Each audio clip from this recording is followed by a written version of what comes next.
Check out the Full Press Hockey Podcast with Jim BIringer, the best in the business. It's going to be great. Welcome back to the Full Press NHL Podcast. I'm your host, Jim BIringer, rocking and rolling with my tag team partner, Chris Wassel. We're part of the Hockey World Order. Get it at Full Press Hockey Podcast on YouTube. Please click like and subscribe. We're killing it. Also at Full Press Media and Sports on YouTube as well. Follow and subscribe along. Chris, it's August. Usually it's the dog days of summer when it comes to the NHL offseason. However, teams decided that they needed to get back in the business of doing things. And usually this is when it happens. We've had some, trades in the past with Carlson and Tkachuk have gotten moved. But we had an offer sheet, we had a trade, we had a signing, an extension, we've had a contract termination. There's been a lot of things going on in the National Hockey League. And look, I know the offer sheets are the big story, but I think the bigger story is Patrik Laine being traded from the Columbus Blue Jackets to the Montreal Canadiens. Because here's the thing. For months we heard about the Canadiens and Laine and them needing a top six scorer and how good a fit he was going to be. And they finally did it, Chris. Kent Hughes pulled the trigger. He didn't think he had it in him. He had it in him. It's really that simple. You talk to enough people. I mean, all right. Let's be frank here for everybody listening. So I talked to Lyle Richardson last week about this. And he's like, yeah, it would be nice. And look, Lyle is as unabashed of a Montreal Canadiens fan as they come, but he's also one of the nicest people on God's green earth. His reaction today was priceless. Simply priceless. And that is all you need to know if you're a Montreal Canadiens fan, media member, whatever. This is a good day. It is a good day. It's an excellent day. It didn't cost you that much. Sure, there'll be some, you'll have to slide a few beans over and the abacus will have to get working a little bit, but that's not so bad right now.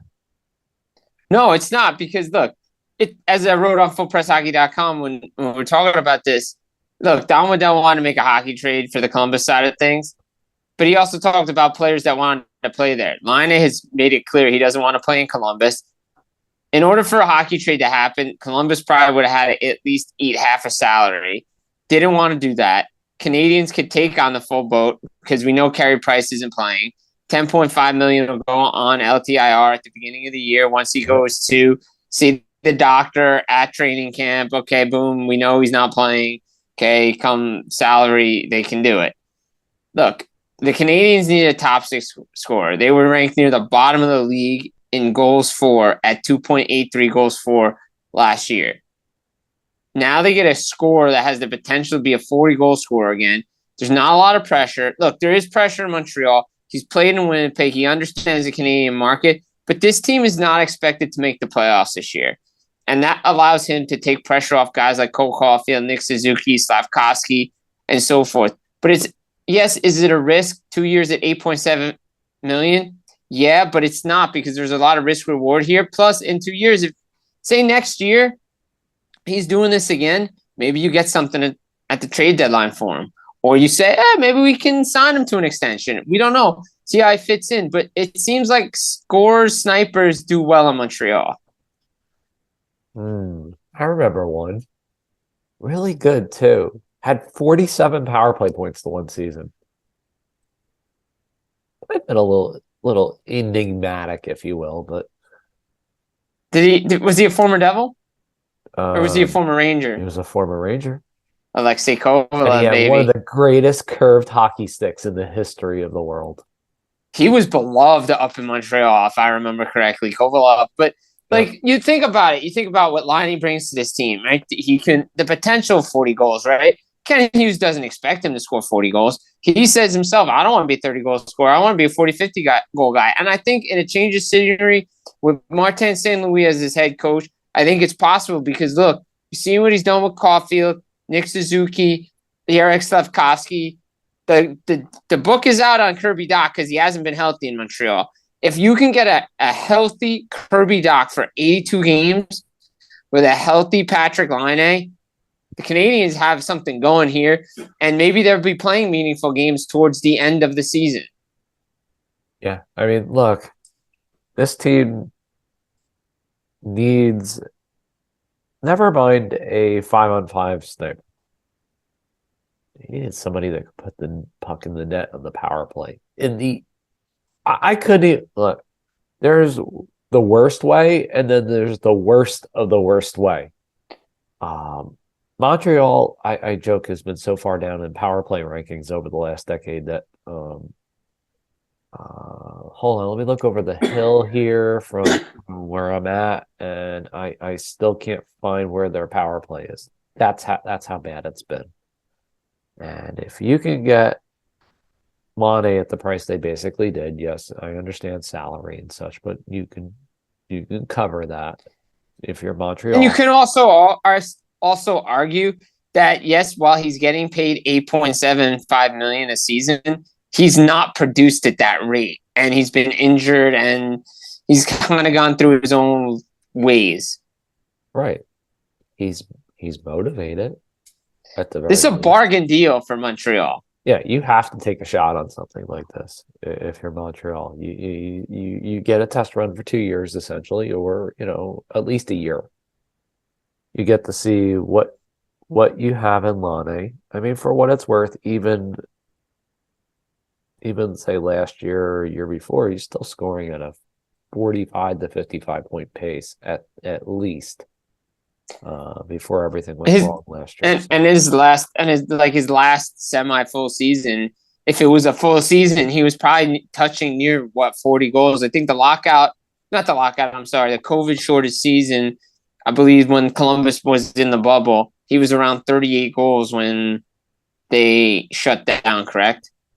Yeah, he was on that kind of pace. So, I mean, look, you start looking at some of the numbers here and you go, we might have something here with Laine, especially right. Montreal. You figure even last year for the fun of it. So he didn't ice time wise was way down too. So you can't even compare that to some of the other seasons, previously.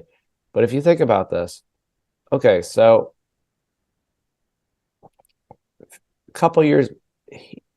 People have to realize this. He had 56 points in 56 games just a couple years ago. Which is really good. Okay. Then followed it up with 52 and 55. So if you extrapolate those 2 seasons over, say, an 82-game schedule, yeah, Jim, you're looking at about 38 goals on average. Right. So that's where he expects to be. He wants to be a 40 to 50 goal scorer because we know he can do it. He did it in Winnipeg. And look, injuries aside and mental health aside, which he seems to be really good with now, and the fact it was Columbus and maybe some coaching and things went wrong there, I think you get a guy that's motivated and a coach like Martin St. Louis, you're going to see the best Patrik Laine that you've probably seen in a long, long time. Yeah, I mean, people forget that. Wow, you can't say this often, but a 19-year-old leading the league in power play goals. I could see it. A 20-year-old who followed that up with 15 power play goals. I mean, it's funny. People are like, well, what's his worst? His worst shooting percentage was 12%. It's good. So you figure his last semi-full season, he was shooting at 12%. Right. So if he gets back up to say 18, 19 minutes in Montreal, who's not to say the extra 3-4 minutes makes so much of a difference where he easily could pop 35, 40 goals over a full season. And again, you can understand why people are concerned. At the same time, you can sit there and go, hey, you know what? You have to. What is the worst that can happen here? I mean, oh God, we're gonna go down the awful worst rabbit hole in the history of sports here. So somebody did ask me actually on X. Well, What the worst outcome could be for this? I mean, like as we said, it's a risk reward thing for Montreal, right? Like, okay, risk is he isn't the guy that he was. Reward, right. He's better than expected, and the Canadians have him for 2 years. And if they have him for 2 years, great, and it doesn't work, all right, you just let him walk, because his next contract is not going to be, that high. I mean, if he produces, it's going to be a high contract, but if he doesn't, his next contract could be something that's Sean Monahan's getting right now. Exactly. Okay, so post-COVID, and this is where it gets fun. And no, who am I kidding? This gets downright ugly. If you are looking for a Montreal power play that is ranked north of the bottom quarter of the league, good luck. There is like I said, there is no exaggeration. They are not. They had one. It's funny. The year after COVID, and I think partially that was because of the bump. That was the closest they were to 20%. Right. Every other year it's 17, 16. A couple years ago it was 13. It's bad. I mean, there's 13 years in there in the last 6. Which, by the way, is a robust next to last in the league. That's not good. And look, we expect Laine to join Power Play 1, right? I mean, I think he would automatically goes to Power Play 1 if you're Martin St. Louis and that coaching staff, no? I don't think there's a doubt in the world. I mean, you can shoot the one-timer in exactly where Ovechkin was, Stamkos, all those guys. So if you put him there, I think the power play increases. I think that 5-on-5 production increases. Look, the biggest thing for the Montreal Canadiens, and I'm going to be having a guest on tomorrow from Montreal about it, is, the goaltending and the defense. It's a young D-core. You got young goaltenders there still.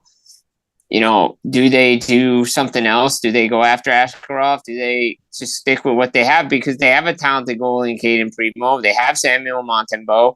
They have a nice young defense.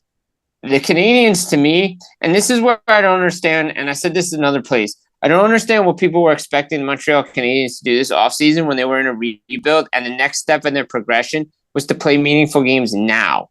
Like, this was the season to play meaningful games, get close to the playoffs, and next year be back into the playoffs. Because this is the exact route the New York Rangers would have been on if Jeff Gordon was still the GM there before he got fired. Because that was the trajectory. Yes, they added Panarin, but they got lucky because of the COVID bubble where they were, or else they weren't making the playoffs that year. And they get bounced, and then they missed the next year. Oh, we got to blow it up. Well, maybe they weren't even supposed to make the playoffs that year. And you're seeing that with Montreal right now. So I think if Montreal makes the playoffs this year, they're overachieving. If they get close within a couple of points and they just missed, I think they're right on target. Yeah. I mean, they might. It's crazy to say. They might be closer to a playoff spot than Ottawa. I was listening to Renaud Lavoie today.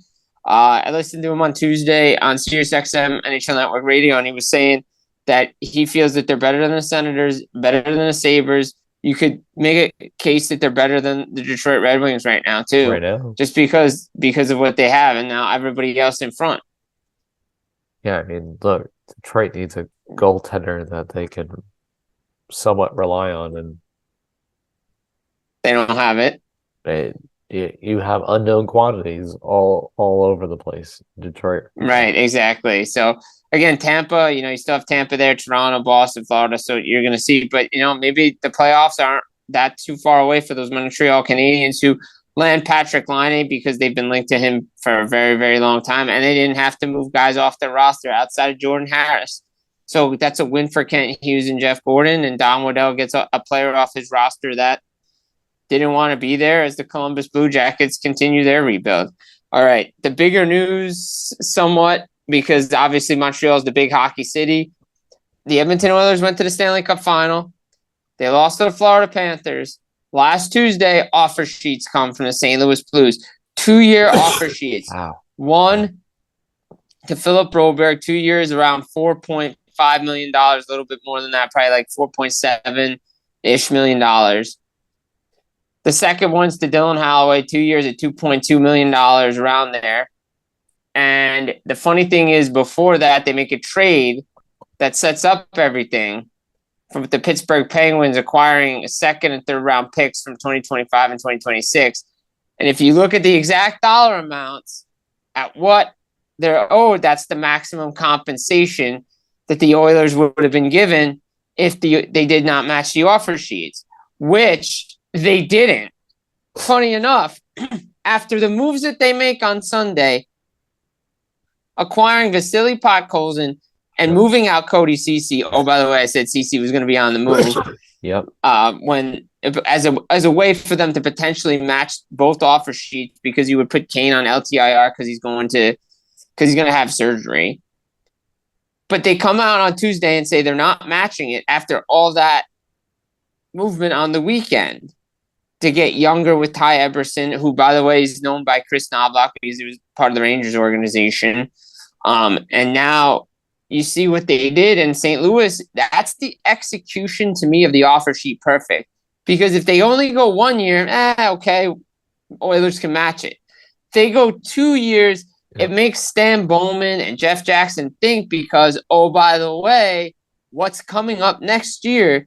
Contract extensions for Evan Bouchard and Leon Draisaitl, and the following year's Connor McDavid. So, look, great work by the St. Louis Blues here. That's how it's done. And the Oilers decide, hey, we're going to keep the money and utilize cap space instead of going with unknowns into potential players. Yeah, it's true. Look, they took a shot. I love what St. Louis did here. Is the amount of money a little bit rich for Broberg? Maybe, maybe not. We don't know. They needed a defenseman. Yes. Some guy that's, I don't know, his ankles are starting to resemble that of a 365-year-old Jedi in Torrey Krug. May or may not be available for the start of the season, depending on who you talk to. It may be even worse than we think as far as his injuries. And I do say that in plural because there is more than one problem going on with Torrey Krug, unfortunately. So that put the pressure on St. Louis to do something. And Dylan Holloway was kind of not just a throwaway here, because you can always use a middle or bottom six guy like Holloway in the lineup who can provide a little scoring pop from there. And St. Louis figured, hey, so we should get one at least. They wound up with both. And what was surprising is, because you think about it, right? You say to yourself, okay, they move out CC, they bring in Podkolzin, and you're like, okay, well, it looks like they're probably going to match Broberg. That's the guy that they're going to do. But then you start listening to what everybody has to say, and then you look at the dollars and cents and what makes sense, and you say, okay, look, if Bouchard's at 3.5 right now on the cap, if Broberg's making 4.5, and the Oilers management are saying, hey, look, we're building around McDavid, Draisaitl, Hyman, and Nugent Hopkins and Bouchard, and we have Skinner between the pipes, and guys want to come here on like lower term deals than what they would get. This is the model we're going to follow. So everybody can't get their money. Yep. But if they had kept both guys, Bouchard could have been like, well, wait a minute, you paid everybody else. You're not going to pay me. And this is the issue. I hate to bring this up. This is the issue we see in Toronto. And I love the fact that today I was, again, listening to Sirius XM on a Tuesday, and, Dave McCarthy, who's been on the program, when I asked him about cap space before, in terms of the Maple Leafs and letting guys walk to free agency, he wasn't a fan of it. However, I think, you always want to get something for your players, but utilizing cap space if you're a cup contender is the way to go. We see it with Vegas, Tampa. Now we're seeing with Edmonton. They now have $4.4 million to use come the deadline. It could be more because teams will retain and contract values are down. Yep. This allows them to just bring in players to fill needs. Right now, their defense wasn't as good or isn't as good as it was when they went to the Stanley Cup final. I mean, look, everybody wanted Cody Ceci out of town after the pairings of Chris Knobloch decided to keep just rolling him out all the time. But look, Darnell Nurse is overpaid. That's not on Stan Bowman or Ken Holland. The fact of the matter is what's interesting is the fact that Ken Holland, who was the lame duck GM last year, was asked to extend both guys. So you have to wonder what he knew at that time and didn't want to do it. Right. Yeah, something clearly was up. Here's where it gets interesting. So if you're looking at Edmonton from the sort of spreadsheet point of view, it looks not that bad. Now, granted, people have to remember too, things don't quite come off the books the way they should with Edmonton over the next 2 or 3 seasons because of, buyouts. Yeah. That doesn't help. I know everybody looks at the $3 million this year and kind of gasps a little bit. Well, it's not all that much better the next 2 years after. I think it's around 2.3 and 2.6 respectively. Right. Which doesn't sound like a lot when the cap is finally starting to kick up a notch, which is right. Nice. Not going to lie here. It's good for business and everybody. But it's still enough that it matters. It mattered in this case in particular.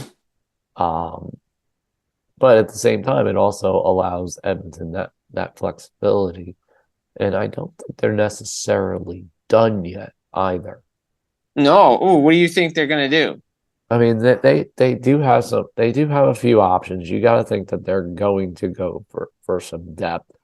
Would I love to see them offer sheet somebody in return?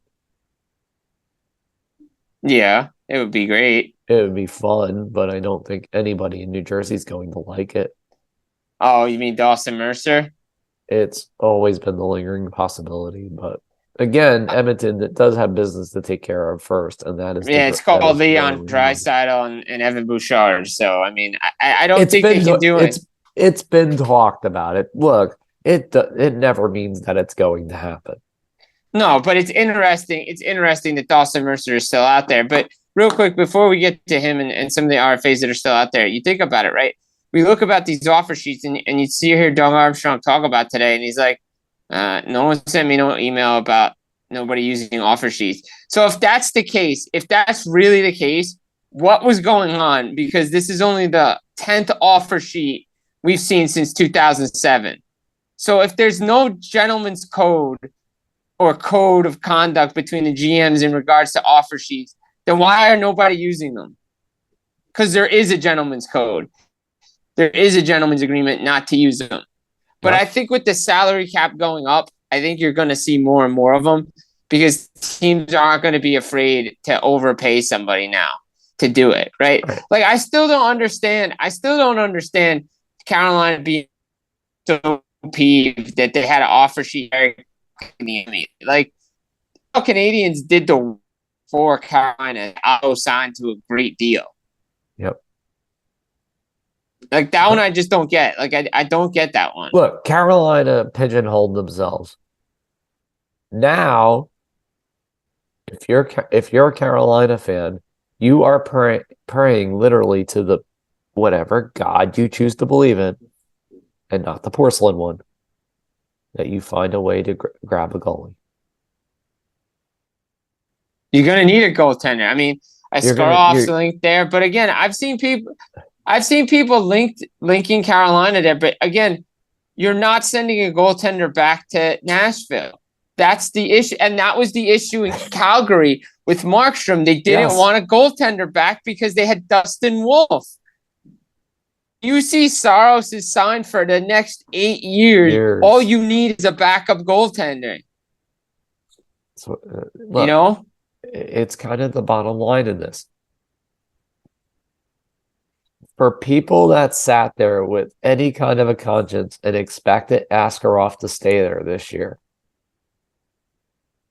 once Saros was extended, it wasn't happening. I've got a bridge to sell you. And it just got blown up. But also, the bridge got blown up the minute Scott Wedgwood signed a deal in Nashville. Oh, it was blown up before that.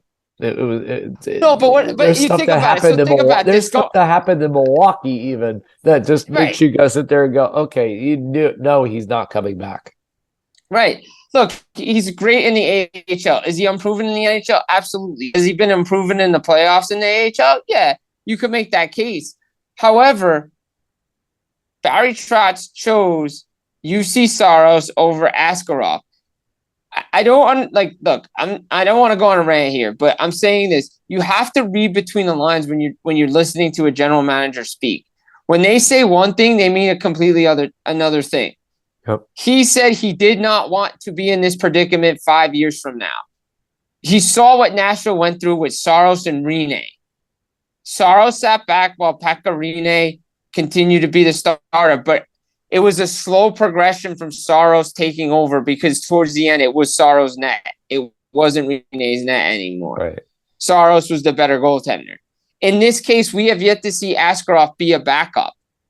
And to me, what it tells me is when Barry Trotz decided to sign UC Saros to an 8-year deal, he told me that Askarov is not his guy because he didn't draft him.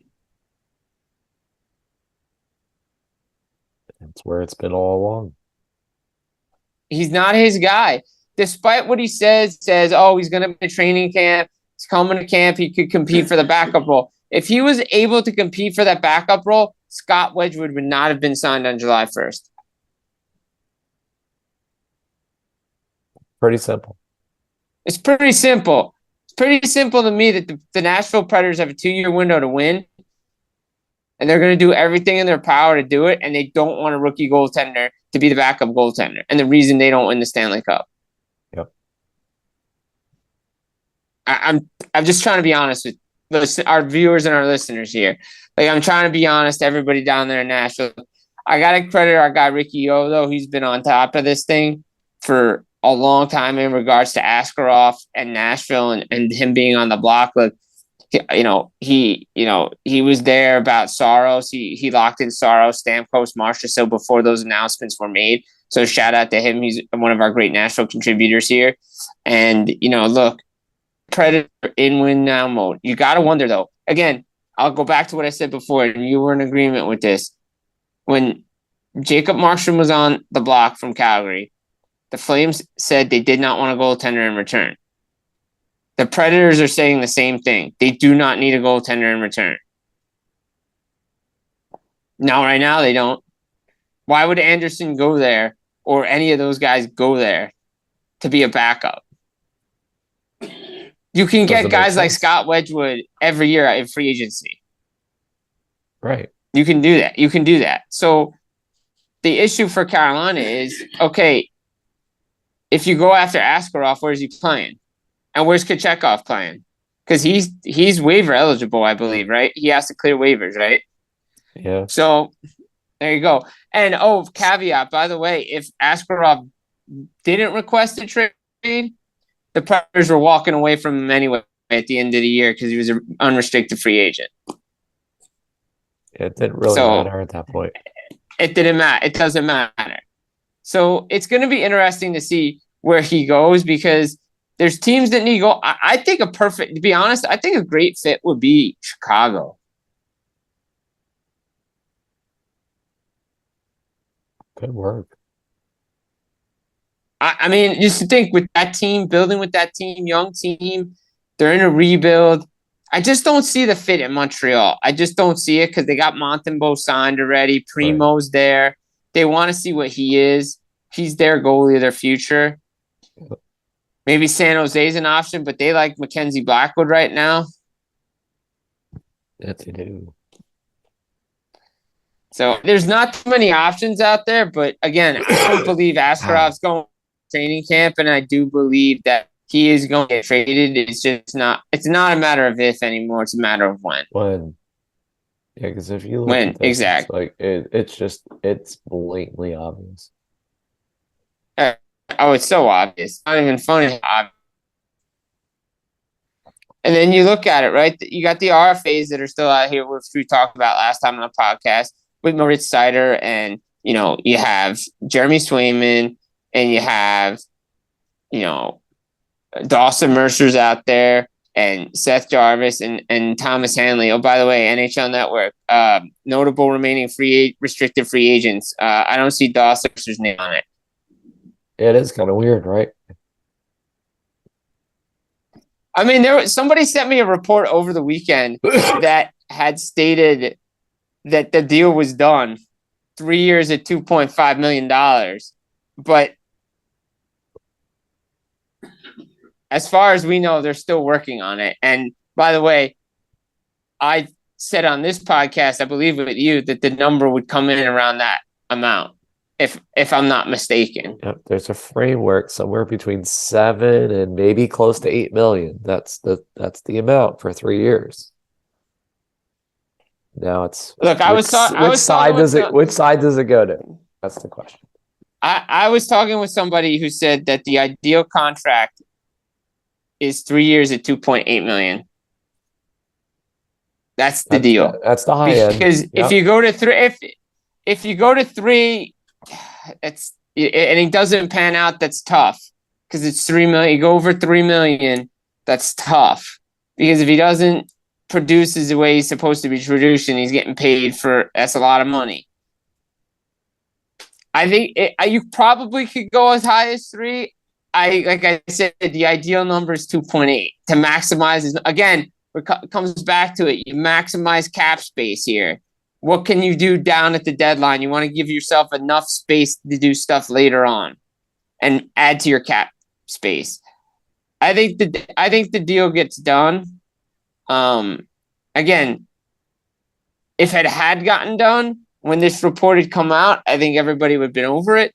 But again, I'm going to credit this podcast for saying it first. If that is the number, you can cite us for that because we did talk about it multiple times.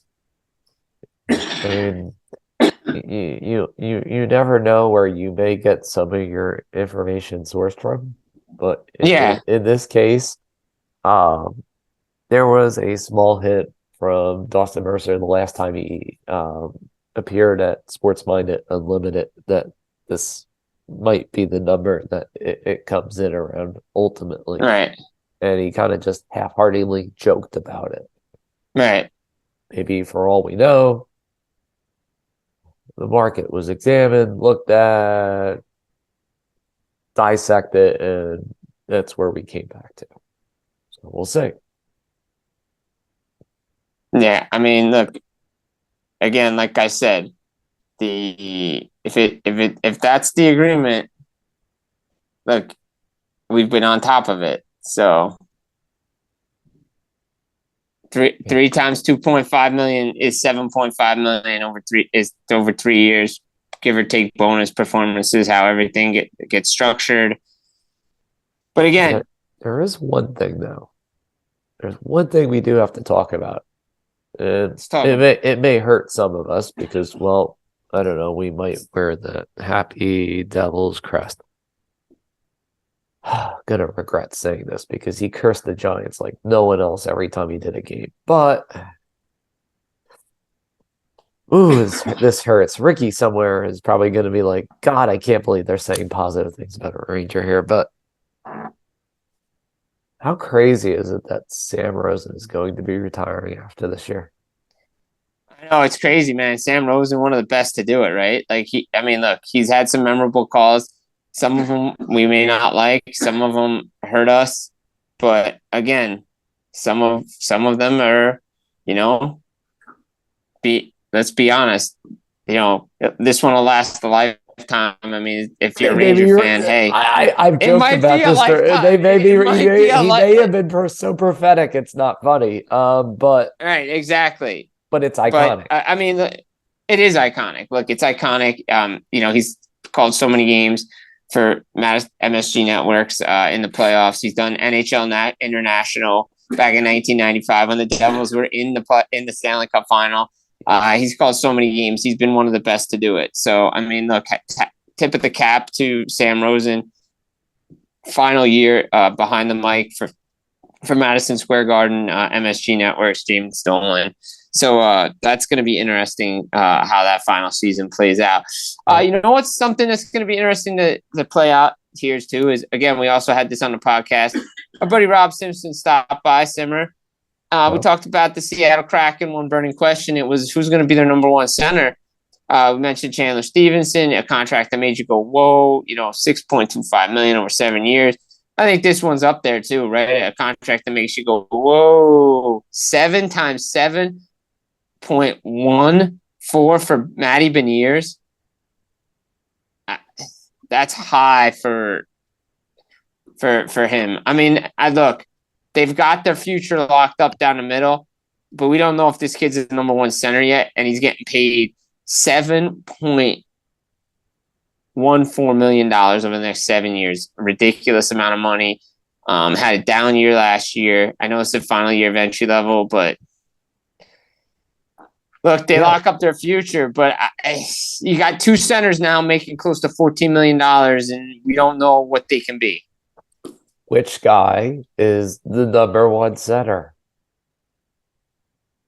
We don't know. It's the burning question for the Seattle Kraken right now. And they don't score goals. So, and if Beniers can get help, yeah, they can be better, but they're not making the playoffs. Hate to say it right now. They're not, unless things like trajectory right and teams take a step back, which we don't think will happen in the Pacific Division. Like, look, Edmonton's better. Vegas is better. It's still up there. LA's up there. Vancouver's still up there. Where's Seattle going? And by the way, the other side of the ledger, Nashville, Colorado, Dallas, St. Louis, Winnipeg, Minnesota. I mean, look. The other side's stacked. Look, now, there is concern in Vancouver as well about Thatcher Demko. So, I mean, maybe there's a chance. There's a knee injury that he's dealing with. Could Vancouver pick up the phone? Hello? Bill Guerin? Yeah, Patrick Alvin. Philip Gustafson? What do you want for him? I don't know. Maybe. I think that's a play they're going to have to look at. I mean, I know Arthur Sivas is there, but again, look, that division's open. But like I said, you go back, just round this up before you answer the things on the Canucks. Matty Beniers, man, heck of a paycheck for him, but I think it's high. It's a heck of a roll of the dice. If you're Seattle, you don't really have the goaltending in place, and again, you don't really know what Beniers is going to be after a down year. So. Look, he could very well bounce back, prove everybody wrong, and be the center everybody thinks. But again, you're paying two guys that much money. Very few teams do that, and it works out. Right, exactly. I mean, look, we know a team that arguably there's two centers that are paid more than that a little bit. And we argue that the one is probably more of a winger than a center, even though he plays center. Right. Again, this usually does not work well. No, it doesn't. And look, we're going to see what happens in Seattle because they took a step back last year. Their 5-on-5 scoring was dreadful. They need to find a way to generate offense. They're hoping Beniers could be a part of it. Maybe Shane Wright can get a chance. We're going to see what the Kraken do. So that's a team to watch. But again, their burning question is, who's their number one center. For the Vancouver Canucks, as Rob Simpson said, their number one burning question is, who's the goaltender? Is it Sivas? Is it Demko? Is it somebody else?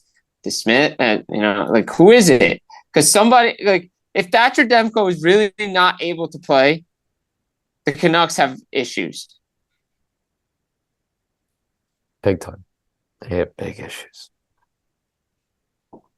They have major issues if he's not able to play. He could take a tumble worse than a certain team did last year that was in the same position 2 seasons ago when they went on a certain run. We might know a little bit about that. We might know about that, right? But we joking aside before with the phone, I think Philip Gustafson to Vancouver makes sense. I mean, look, again, 3 goaltenders in Minnesota. They want Wallstedt to play there. Fleury's there. I mean, makes sense if Demko can't go. Look, Vancouver has to do something at the point. If you're under the assumption that Thatcher Demko is going to be put on LTIR to start the season, and look, we don't know that yet. There's no way of knowing that. We have no clue what's going on. We can only go by the little bits and sort of crumbs of information that we got from the end of the playoffs, where you basically knew that this was a several-month injury at a minimum. Despite them saying, oh, he could be back, he could be back, he could be back. He's not coming back. He wasn't coming back.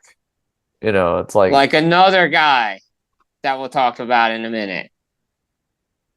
That's the reality of what Vancouver fans now have to face and what Patrik Laine potentially has to face going into training camp and the preseason, which starts in about a month. 1 month. Unbelievable. 1 month and a day. So you mentioned Demko potentially not being able to play. Look, there was a report that came out, and look, like I said, we've prefaced this before when we mentioned this player. We hope he comes back and plays. We're not praying that we're right all the time, but we've been right for the last 2 seasons on this. If it's wishful thinking that Gabriel Landeskog is going to come back to start the season for the Colorado Avalanche despite his progressions, he's got a lot of work to do still. He's been out of the game for 2 years. Last year, they thought he was coming back for the playoffs. We told you he wasn't. Even the year before, he wasn't coming back. He's not starting the season.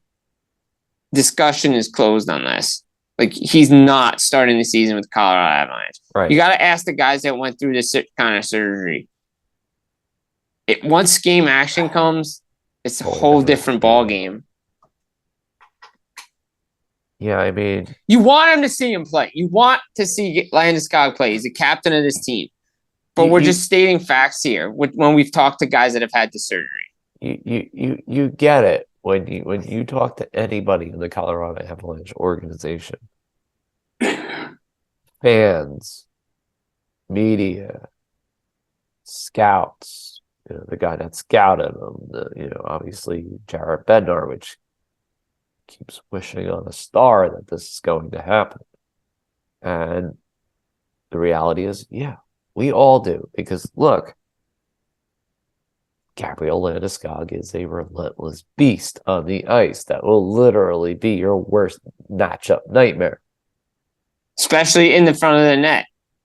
He's perfect. He was perfect for there. That's his role. That's his bread and butter. Well, and he's a 2C. They need one. They don't have one. I mean, look, we don't know what Casey Middlestad's going to be. We really don't know. But also, we don't know what Alexander Georgiev is going to be either because, he had a great first year in Colorado, but after that, hasn't been great. You never quite know what you're going to get with him. And you don't. That's what this second year created. That it's like, well, I don't know what's going to happen. I don't know what's going to happen. A couple games he looks great. A couple games he looks. That's a goal. That's a NHL. And look, I know Colorado was tired when they played Seattle, and their defense wasn't as good, and they were dealing with injury suspension. But there were some games that Georgiev was the reason that Colorado didn't beat Seattle. Let's be honest. Let's be honest here. Yeah, there was some issues there. look, I know they won against Winnipeg last year, and he played good and stuff, but then Dallas exposed him, right? So, look, getting back to Landeskog for a minute, because look, you want the kid to play, you want to see him what he can do, because you can clearly see the Avalanche are missing their captain. If they can get him later on in the year, which again could be a possibility, again not 100%, but it's a possibility. And then Colorado's another team to beat, but again, you're still dealing with good teams here, and they're up against the salary cap, and they're gonna have to figure some things out, because I still believe the two, like you talk about the Ryan Reeves effect, I think it's the Nazem Kadri effect, because the Avalanche haven't been the same since Kadri left, and the Toronto Maple Leafs haven't been the same since Kadri left. So, I'm just saying, like, the guy was good and was a versatile player, could play anywhere. So you hope that Landeskog comes back for Colorado's sake. So the background on this, and this is where obviously, like Murray Pam has talked to a certain former Ottawa Senator on this most extensively. The key with said former senator is this. He was a little more than 3 years older than Landeskog when he had the cartilage transplant surgery. However, and this is big. Keep in mind,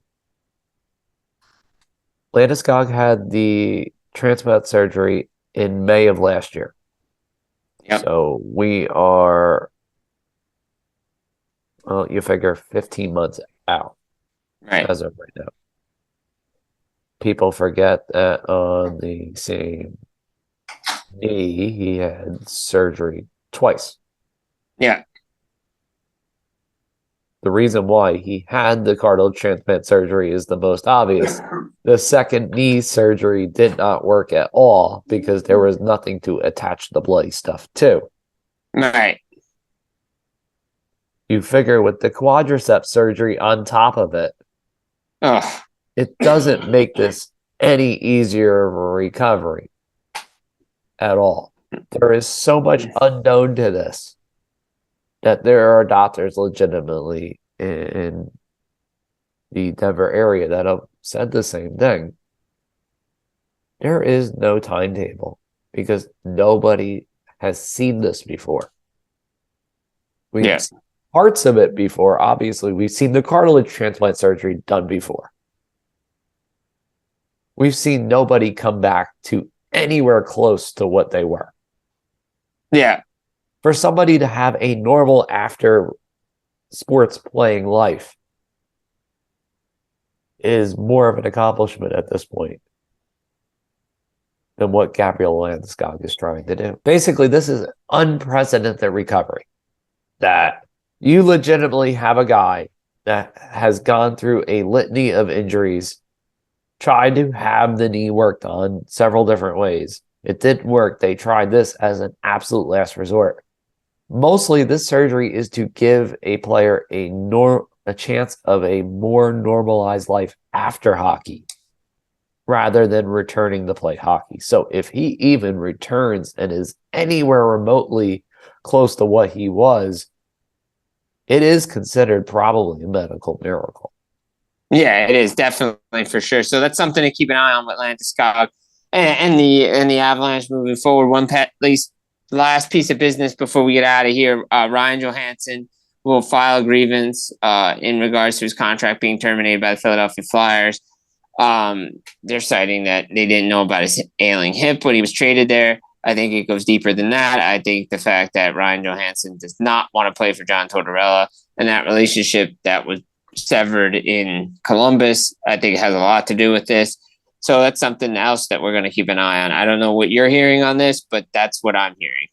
It's been well documented that Johansson just does not want to play there. Period. Plain and simple. Yeah. So, again, they're going to figure out a way to get out of this thing.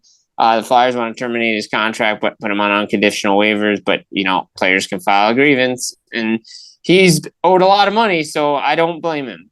I really don't. So it's going to be an interesting situation to see. But it's been a busy offseason here for the National Hockey League here in August. Who would have thought we would have had offer sheets, trade, contract terminations and lots of rumors still floating around. Yeah, you got to get in on it because you never quite know.